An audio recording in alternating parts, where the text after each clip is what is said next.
Hello बच्चों, ये exercise 4.5 R D Sharma का रेशियो प्रोपोर्शन का चैप्टर है, जिसमें सिमिलरिटी यानी हम लोग इसमें सिमिलर करेंगे और सिमिलर कर करके हम लोग उससे जो कोरस्पॉन्डिंग पार्ट होगा उस पार्ट को हम लोग वैल्यू निकालेंगे।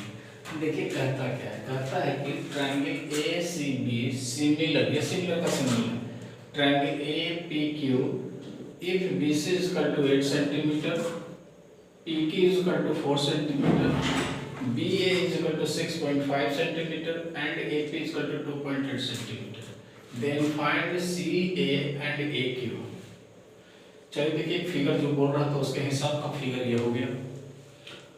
जो दिया वो कह रहा है कि ACB, देख लीजिए यहाँ से ACB, जैसे इसका पोजीशन दिया हुआ देखिए A से C फिर B लिखा हुआ और यहाँ लिखा है पी ए पी क्यू, यानी इधर से ऐसे चला है ए पी क्यू हम लोग लिख दिए।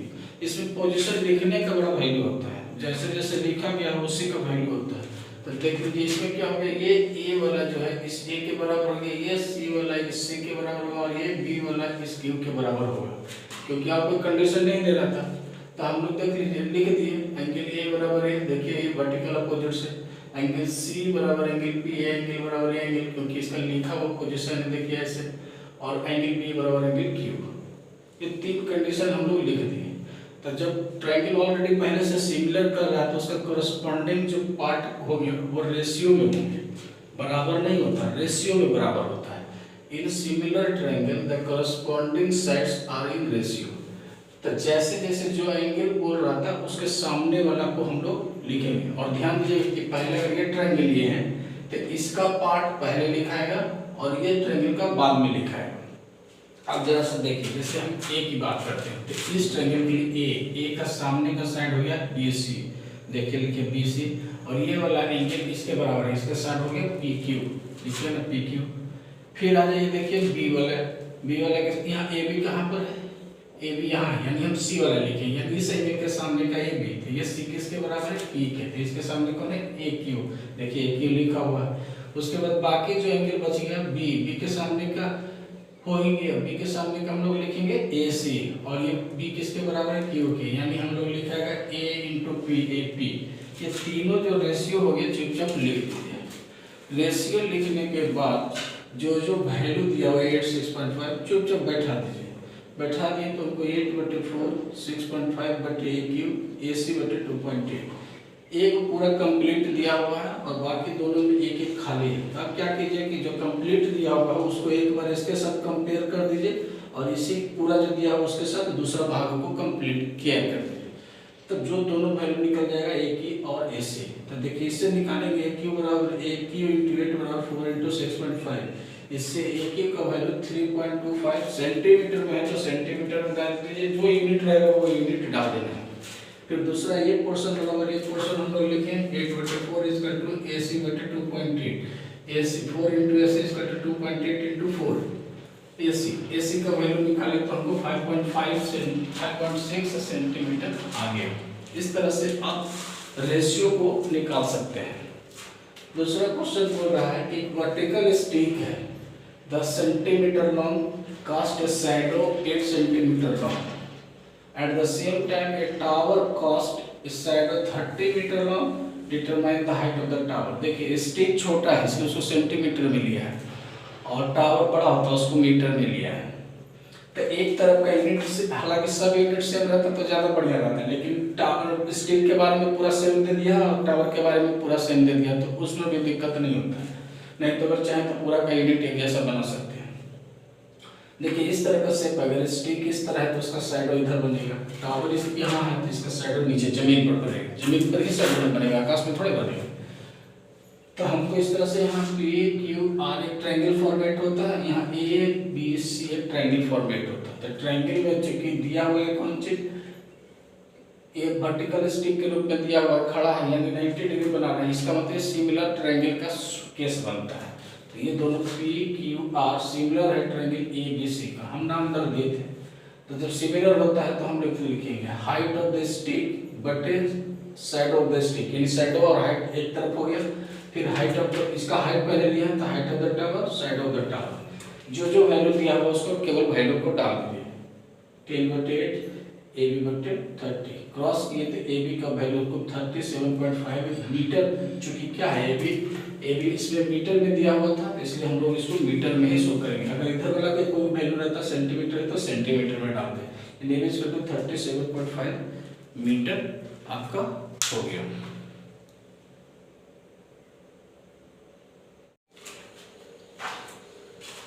क्वेश्चन नंबर 3 है, in figure AB parallel QR, देखिए AB parallel QR, find the length of PB, P और B, ये वाला लेंथ को निकालना है। जब किसी ट्रायंगल में एक साइड पैरेलल दे देता है दूसरे साइड का, तो उसका रेशियो हम लोग जो करस्पॉन्डिंग पार्ट होगा उसका रेशियो बराबर होता है। यहाँ ध्यान से समझ लीजिए पहले एक बात, क्योंकि एक फिगर को अगर अच्छे से समझ जाएगा तो बाकी सब चीज़ को बनाना आसान हो जाएगा। तो रेशियो लिखते कैसे? अगर ये पैरेलल इसका दे देगा, यानी ये इस ट्रायंगल के लिए बड़ा साइड है और बड़ा वाला ट्रायंगल के लिए बड़ा साइड है, तो हम इसको दो तरीके से लिखते हैं। अगर इसको यूज करना है तो जब हम इस छोटा ट्रायंगल को लेंगे तो AP/AB AQ नहीं लिख सकते हैं, ध्यान दीजिएगा। AP एक छोटा ट्रायंगल का पूरा पार्ट है और AQ जो है बड़ा ट्रायंगल का छोटा पार्ट है। जबकि हम इसका बड़ा ले रहे हैं तो इसका बड़ा एक PQ होना चाहिए था, पूरा यहाँ से लेकर के यहाँ तक लेंगे तब हम लोग का यूज होगा। लेकिन अगर इस चीज़ को छोड़ देना है, AP और QR को छोड़ देना है, तब लिख सकते हैं AP/AQ बराबर PB/BR लिख सकते हो, वैसा हो जाएगा बेसिक प्रोपोर्शनलिटी थ्योरम से। लेकिन जैसे ही आप AB का इस्तेमाल करते हैं, बड़ा करते हैं, तो इसका लिखना पड़ेगा AP/PQ बराबर PB/PR बटे AB/QR, ये ध्यान दीजिएगा। तो हम लोग को चूंकि इसमें ये लेंथ दिया हुआ था, हम लोग वही काम करेंगे। AB पैरेलल QR दिया हुआ तो हम लोग लिख दिए AP/PQ बराबर यहाँ लिख दिए AB/QR बराबर यहाँ लिखे PB/PR। सारा रेशियो पहले लिख दीजिए, क्या निकालना हो तो बात के डिसीजन होगा। जितना रेशियो पहले लिख दीजिए, उसके बाद सारा वैल्यू डाल दीजिए। सारा वैल्यू डालेंगे तो इस 3 में से 2 को वैल्यू, एक का तो पूरा रहेगा और जिसमें निकालना रहेगा उस वैल्यू को आप साथ ले लीजिए। तो इसमें हमको निकालना है जाकर के PB ये वाला। तो हम लोग क्या किए हैं कि ये पोर्शन और ये पोर्शन को इक्वल किए, इसको छोड़ दिए, इसका जरूरत नहीं पड़ रहा है, छोड़ दिए, लिखना पड़ेगा। अब इसे क्रॉस करते हैं तो PB का वैल्यू हो गया जाकर के 6 × 3, PB बराबर 3 × 6/9, काट करके हमको 2 सेंटीमीटर आ गया। जो यूनिट है वो डाल दीजिएगा। इसी तरह से सब में कीजिएगा। एक दूसरा फिगर है क्लास 4 में, XY parallel BC, find XY। देखिए XY पैरेलल BC दिया हुआ, उसी तरह का सेम है। यानी हम लोग लिखेंगे इसका, अगर छोटे ये AX लिखेंगे तो हमको लिखना पड़ेगा AB, इधर AY लिखेंगे तो लिखना पड़ेगा AC, XY लिखेंगे तो लिखना पड़ेगा BC। पैरेलल होने पर ये चीज को हम लोग लिख दिए। अब देखिए ये 3 दिया हुआ था हमको, AB कितना हुआ 3 और 1 4, 1 प्लस इतना, AY हम लोग को नहीं दिया हुआ और AC नहीं दिया हुआ, फिर भी लिख देंगे। फिर XY नहीं दिया हुआ और BC दिया हुआ 6 सेंटीमीटर लिख दिए। अब हमको जरूरत किसका है, देखिए हमको जरूरत जो है वो इसको और इसके साथ बराबर कर दीजिए तो XY हमको निकल जाएगा। XY क्रॉस किए तो XY का वैल्यू हमको 3/2 यानी 1.5 सेंटीमीटर आ गया हमको XY का वैल्यू। एक क्वेश्चन नंबर 5 है जिसमें प्रूव करने के लिए बोल रहा है, कहता है in right angle triangle with side A and B, small a and B side को रिप्रेजेंट करता है, तो साइड दिया हुआ है एंड हाइपोटेनस C दिया हुआ है। The altitude drawn on hypotenuse is x, यानी यहाँ से अल्टीट्यूड जो इसका हाइपोटेनस AB था उस पर ये CD जो है हाइपोटेनस मतलब परपेंडिकुलर ड्रॉ किया गया है, उसका लेंथ दिया है। तो कहता है कि प्रूव करें AB = CX।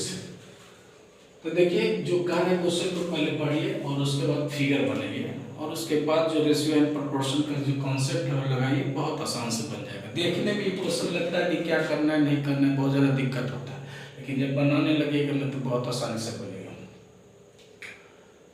तब देखते हैं हम लोग ये फिगर बना दिए ACB और यहाँ से अल्टीट्यूड CD ड्रॉ कर दिए, सारा लिख दिए। ये दिया हुआ AC बराबर B दिया हुआ है, BC बराबर A दिया हुआ है और AC बराबर D दिया हुआ है और ये सी डी जो अल्टीट्यूड था वो एक्स दिया हुआ था। फिगर में ही लिख दी। फिगर में लिख देने से क्या होता है ना कि बार बार क्वेश्चन देखने की जरूरत नहीं पड़ता, क्वेश्चन फिगर में ही सारा का सारा जो कंडीशन है वो आ जाता है और आराम से हम लोग उसको कर पाते हैं।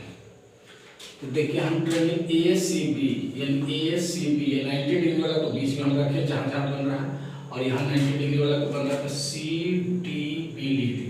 राइट एंगल दोनों, ये दोनों ट्रायंगल को सिमिलर करते हैं। सिमिलर करने के लिए क्या करना होगा कि हमको ये वाला जो एंगल है ये 90 डिग्री है और ये वाला 90 डिग्री है, तो दोनों को लिख दी। एंगल ए सी बी बराबर एंगल सी डी बी बराबर 90 डिग्री गिवन है। दूसरा देखिए ये जो एंगल बी है ये छोटा वाला ट्रायंगल में है और ये बड़ा वाला ट्रायंगल में भी है, इसलिए हम इसको कॉमन बोलते हैं।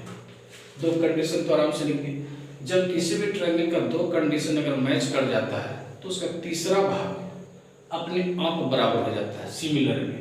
तो हम लोग इसका तीसरा भाग हो गया ए और इसका तीसरा भाग ये हो गया, तो हम लिख दिया एंगल ए बराबर एंगल बी सी डी। इसको रेस्ट एंगल के रूप में हम लोग लिख दिए।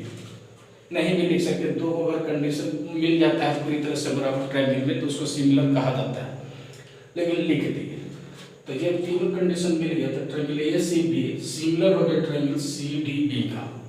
सिमिलर हो गया तो सिमिलर के बाद इसमें जो तीन रेशियो हो गया, जो समय एंगल है उसके सामने सामने का भाग लिखेंगे। ये कैसे लिखा जाता है जरा ध्यान से समझिए, ध्यान से समझने वाली चीज होती है। जैसे हम देखिए ये 90 डिग्री बड़ा वाला ट्रायंगल को पहले कर रहे हैं, तो पहले बड़ा वाला ट्रायंगल सी के सामने कौन होता है ए बी का कितना वैल्यू है सी, और इस 90 डिग्री इसके डी के बराबर, तो इसके सामने का कौन है ये बी सी, उसका वैल्यू कितना है ए, लिख दी। उसके बाद देखिए ये वाला है बी के सामने बड़ा वाला ट्रायंगल के लिए हो गया बी, और ये बी के सामने छोटा वाला ट्रायंगल का वैल्यू कितना हो गया एक्स।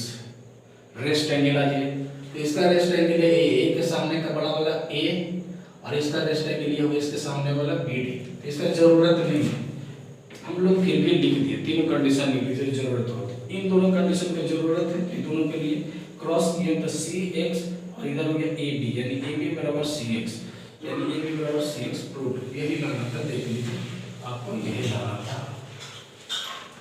इसमें सिमिलर करके खाली कंडीशन को अगर आगे पीछे आप नहीं करते हैं तो बहुत आसानी से बनेगा, अगर कंडीशन को आगे पीछे कर देते हैं तो नहीं बनेगा। कहीं भी अगर एक भी कंडीशन उल्टा हो जाएगा तो फिर दोबारा आपको मेहनत करना पड़ेगा, फंस जाइएगा, बहुत अच्छे से प्रॉब्लम में आइएगा।